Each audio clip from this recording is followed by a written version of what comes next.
दरम्यान राज ठाकरेंच्या वक्तव्याचं खासदार राऊतांनीही समर्थन केलं। राज ठाकरेंनी याआधी हा सवाल उपस्थित केलाय। जगातल्या हुकुमशहांप्रमाणे नरेंद्र मोदी हे मतचोरी करूनच सत्तेत आलेत असा आरोप खासदार राऊतांनी केलाय।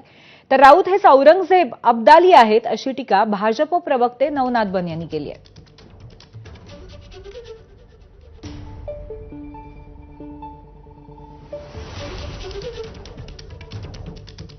हा मुद्दा आता आंतरराष्ट्रीय स्तरावर गेला की नरेंद्र मोदी भारतासारख्या महान देशामध्ये मतचोरी करून सत्तेवरती आलेले आहेत। म्हणजे लिबियामध्ये जे गडाफी करत होता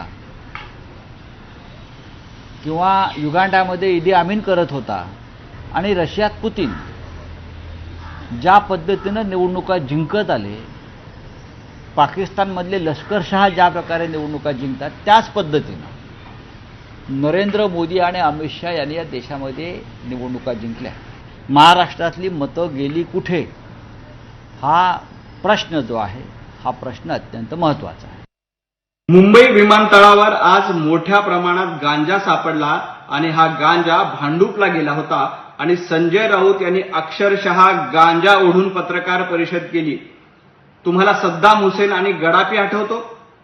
तुम्ही तर औरंगजेब, अब्दाली आणि अफजल खान आहात। तुमचे पक्षप्रमुख उद्धव ठाकरे यांना घरी बसण्याचं आवडतं काम जनतेने केलंय।